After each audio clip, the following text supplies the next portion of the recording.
Aloha, everyone. Michelle Melendez with Blossom Inner Wellness and StandTogetherHawaii.com. And I'm super excited because I have Tia Leah from Maui. And so we're going to be talking about a lot of the stuff that's happening on Maui, but we're going to be talking about the Wolbachia Injected Mosquitoes that they are currently releasing on Maui, and why every single person who loves these islands, who lives on these islands, who ever wants to come to Hawaii needs to know the dangers that are happening right now. I don't mean to want to throw one more thing at you guys, and we've got this, you guys. We have got this journey that we're on, and one of the amazing warriors is Tina Leah on Maui, who has researched the 250-page Maui assessment, where they state that they don't have to go further with an environmental impact statement. All we've been asking them to do is to do a full environmental impact statement, and they are refusing to do that. Their goal with this Wolbachia injected mosquito, they believe that they state that it will it'll save the native birds from avian malaria, but they don't even know if that's true. So I'm going to give this over to Tina, who's going to just share what's going on with this Wolbachia injected mosquito and why should we all be concerned about this. Aloha, Michelle. I'm so glad to be here, and thank you so much for everything you're doing. Yeah, they not only do they not know if this is going to work, but this could actually kill the birds, and they haven't even studied it. And so, that's what we're taking them to court over. Why haven't they studied this further when it could actually backfire and cause the native birds to be further endangered, and the wildlife and humans?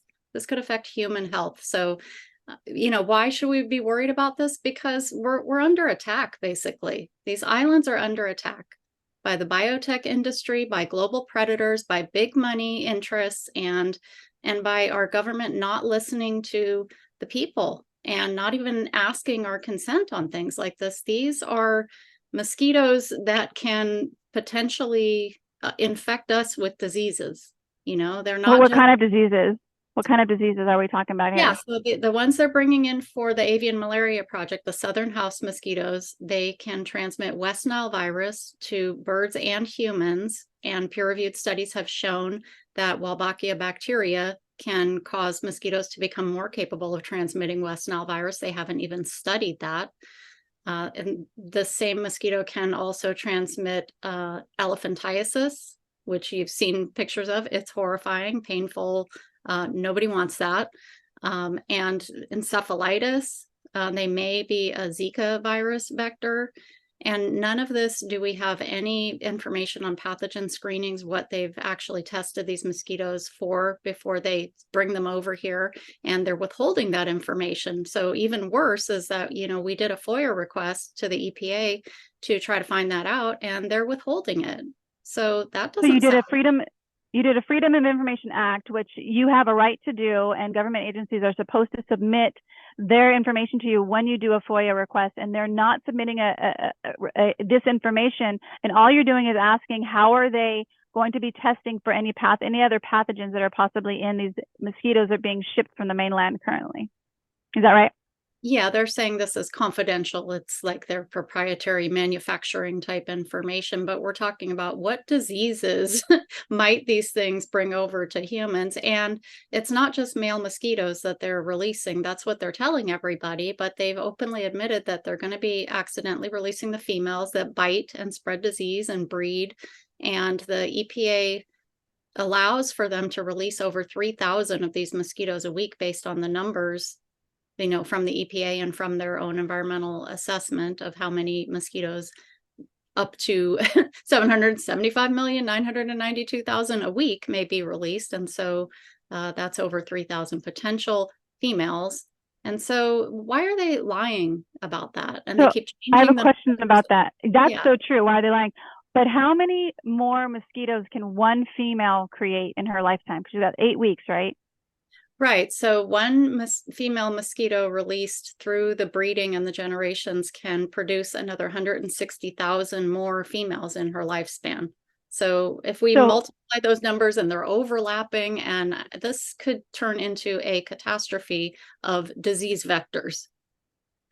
Yes, really, really fast. So what is Tina doing? She actually herself, she's actually hired lawyers, and she's taking these guys to court. And when is that court date? Do you remember when that court date is? Or you're going to find out when that court date is? Yeah, they postponed it because of the fires, and we're supposed to find out sometime after next week when the next continuation of the hearing is going to be scheduled.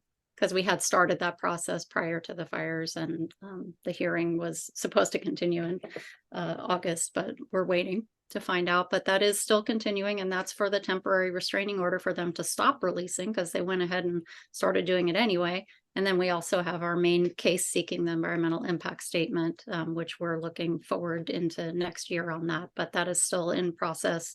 And so all of this is connected, and we are very openly challenging them in court and in public with making sure the information is out there and raising awareness. Awesome. So Tina started, what is it? HawaiiUnites.org. I was going to say stand together Hawaii, HawaiiUnites.org. Please help donate to the legal fees, because she's doing this basically on her own dime, and she's saving all of our asses here on the islands. And so, Tina, I know that Dr. Lauren Pang also, who was asked for his professional opinion, because he's a tropical disease specialist, he was asked by the Hawaii Medical or Health, who was it who asked for his opinion? It was Hawaii Medical Association or Hawaii Health Department. I think it was the health department. I think the health department asked him to do that presentation at a certain point, because he kept bringing the concerns up, and he did a presentation on what his concerns were about primarily the Wolbachia bacteria and how that can transfer within the environment to different insect vectors of disease and other insects and mosquitoes existing here. And so that was so what she's saying is that Dr. Lauren Pang, who's a tropical disease specialist, told them, please don't do this, because this mosquito, this Wolbachia, can get the injection, the Wolbachia injection can actually get into the environment. Like if the mosquito drinks out of a pond, it can go in there and it can actually affect other mosquitoes horizontally. It's called the horizontal gene transfer, right?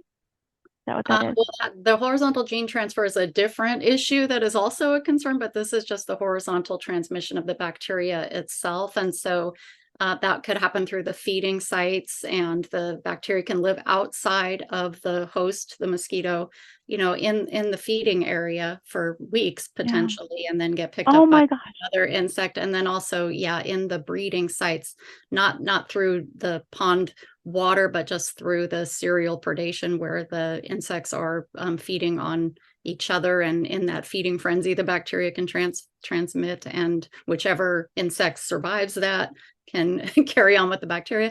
And it can also transmit through the mating of the mosquitoes, which they're not addressing any of this at all when we bring it to their attention, and they haven't studied it as the issue. So a lot of the info with the peer-reviewed studies is different insects, but how can they say that, these are mosquitoes, so that's not going to happen? They haven't even studied it. And this is a huge concern when we're talking about disease transmittal and our entire ecosystem, and how, one thing affects another. This is up in our watershed area, our conservation area, our natural area where the history and ancestry of the islands is, this is sacred land, at least take where is it exactly going? What is the location? It's East Maui, and it's 64,666 acres, almost 14% of the whole land area of this island. And it is primarily conservation nature reserve area where a lot of endangered species are, and our watershed is for East Maui.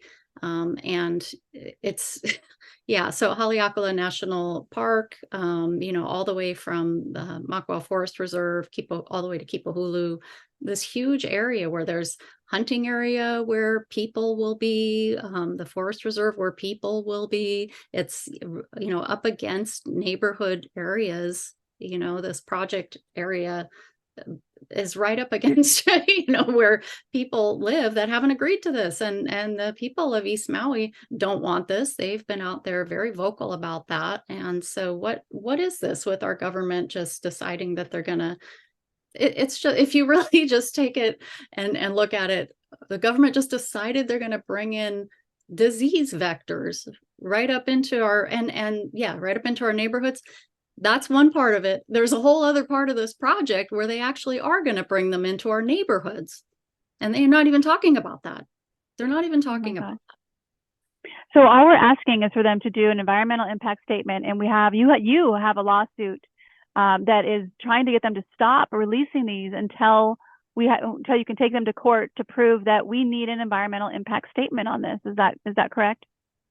Yeah, what we want is for them to do these studies, multiple studies that are, brought to their attention by a tropical disease expert. Again, Dr. Lauren Pang's concerns, and he did testify at our temporary restraining order hearing and describe a lot of those concerns based on the science and his decades of experience as a tropical disease expert focused on mosquito-borne illness, who has published over 40, I think it is, peer-reviewed studies specific to mosquito-borne illness and mostly malaria. And so, yeah, it's just unreal. It's just unreal. So yeah, we've taken them to court, and we're going to continue challenging this, and as far as we can take it, because that's what the people can do. We shouldn't have to do it. This never should have happened. They should have done these studies. They started looking at this project at least 6 years ago, over 6 years ago. If they wanted to do things right, they could have done these studies already and done this environmental impact statement. If they're so concerned about this urgency with the birds, they should have gotten on that years ago. Absolutely. And not only that, but Dr. Lauren Pang, he's got other alternatives.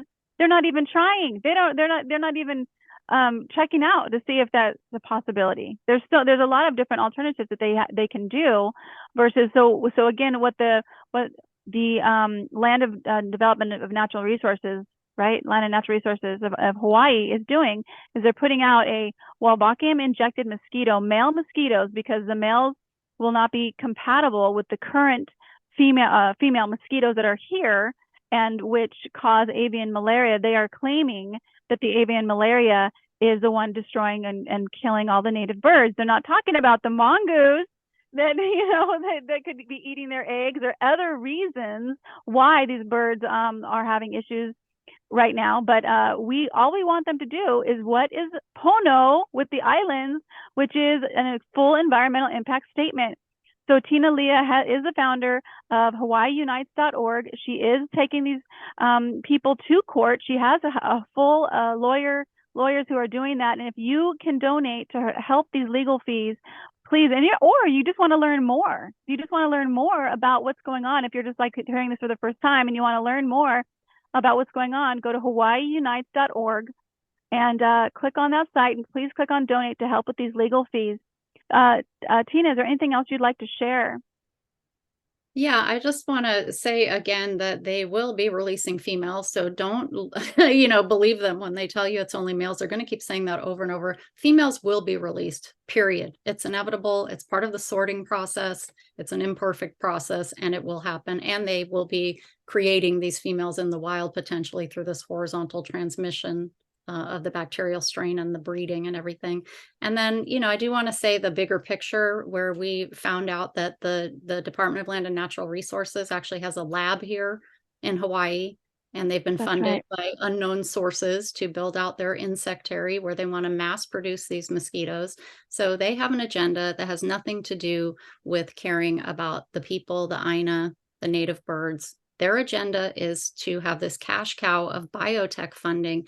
And that's the bigger picture. We're under attack by the biotech industry, by global predators that want to get their claws in these islands and do their synthetic biology and their gene drives and their AI everything and tracking and tracing everything. And we don't want this. This is sacred land. They did not ask for the consent of the people. This is offensive to present this as if it has anything to do with honoring the ancestry of the native Hawaiians. And we need to stop dancing around, allowing them to talk this way. This is offensive, what they're doing. It's wrong. We don't want it. The people of East Maui don't want it. And The people of these islands don't want it. And so, we need to say right now, we don't want this here in East Maui. We don't want it anywhere on Maui. We don't want it on any of these islands because they're targeting all of the islands.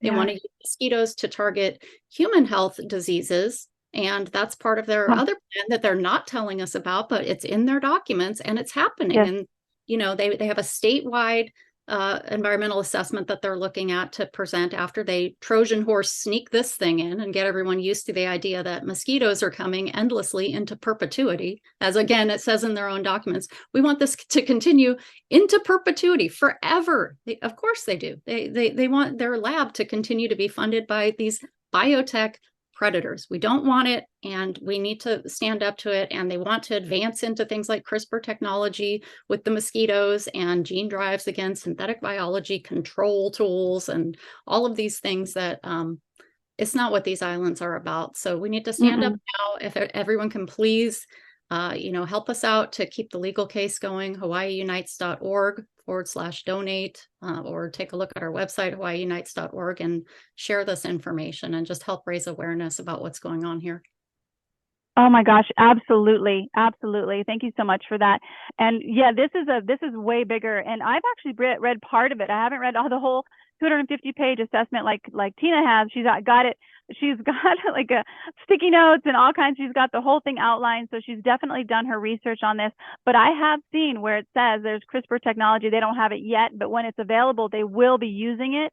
And there is a sorting system. Their sorting system is to shake the mosquitoes, and the bigger ones are the females and the smaller ones are the males, and the males drop down and then they release those.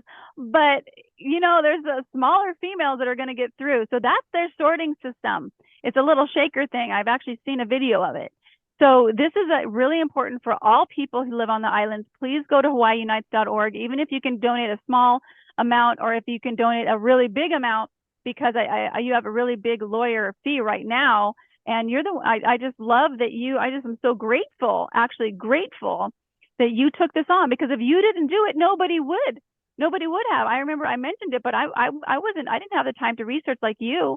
So thank you so much. Your lawyer bill right now is pretty hefty, is what that is. Do you want to share that, or if not, that's okay too? Well, what that bill number is. We're still in progress. So, right now we're looking at still sticking with that 30,000 goal, but, clearly it's going to be a lot more than that. But I'm trying to go, a little at a time so people can feel that we're reaching our goals as we go. But yeah, we're still looking to raise that 30,000 because, we continue to accrue as we move forward. And so it's going to, potentially, who knows how much this could end up costing if we take it as far as we can take it. And we want to do that because we have we do. Solid case. We have a good, solid, I think a great case, really. I've had, I believe at least 3 different people who reached out to me and said, why are you against this project? I don't understand. And I said, please read our court case. And they came back to me and said, I agree with you. So we've got a solid, serious information here, peer-reviewed studies, their own documents where they're misrepresenting the information to the public, tropical disease expert, as I said, and just, the reality of the situation, that this being presented as an environmental project honoring our lands is absolutely the opposite of what's happening here. And we're not having it. We're not going to allow them to continue to lie to the public about what's going on here.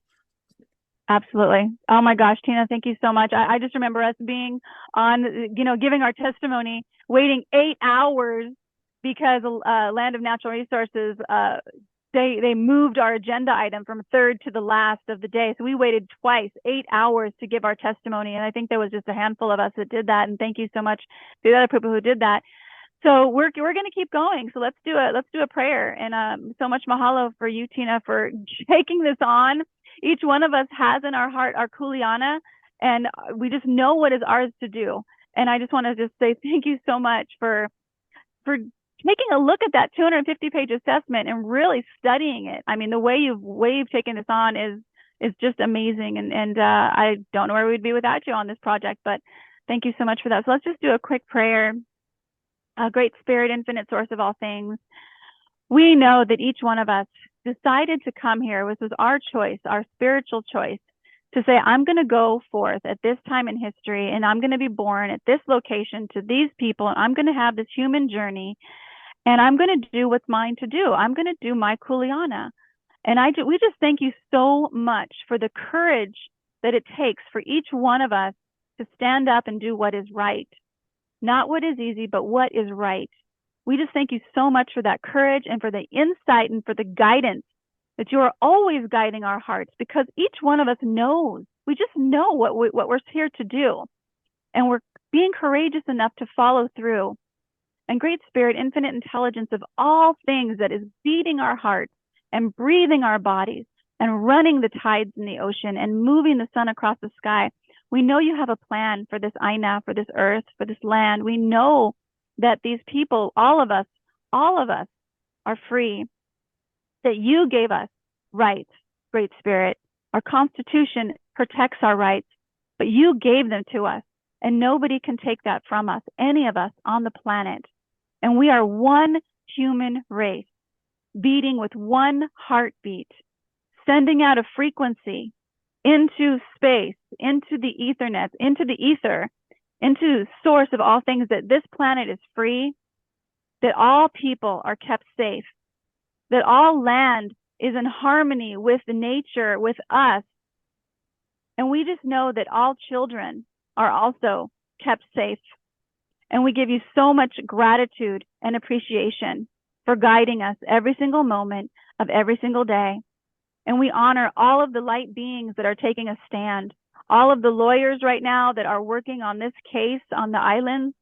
We just send them so much inner strength, so much power, so much love and appreciation. We give so much appreciation to all light beings everywhere who are standing up, who are saying no more. We just ask that you just send them inner strength, send them the inner knowing of what to speak when it's time for them to speak. That whatever comes out of their mouth touches the hearts of all people, and that the evilness that is on this planet is dissolved into nothing, just releases this planet. It lets it go, and it sets us free, because we are free. We are in Great Spirit, this Aina, all the people here. We are so grateful, so grateful for each other. We do this as we stand together in the frequency and emotion of love, and the frequency and of Ohana, and in the frequency of knowing that you are guiding us, Great Spirit, that there's something greater than us that's here, that's running the show, and we just trust in you. We say this in Jesus's name, and we say this in the name of all light beings who are here, past and future and present, and we just know it is done, and so it is. Tina, thank you again so much for your amazingness. Keep up the great work. And again, going to hawaiiunites.org, hawaiiunites.org. If you find it in your heart to give to this, what's happening here on the islands, to give to this court case, to help her with legal fees, it would be so, the islands would greatly appreciate that. So thank you so much, Tina, for joining me. Thank you so much, and for everything that you're doing too, Michelle. Much mahalo, sister. All right, I'll talk with you soon. Aloha.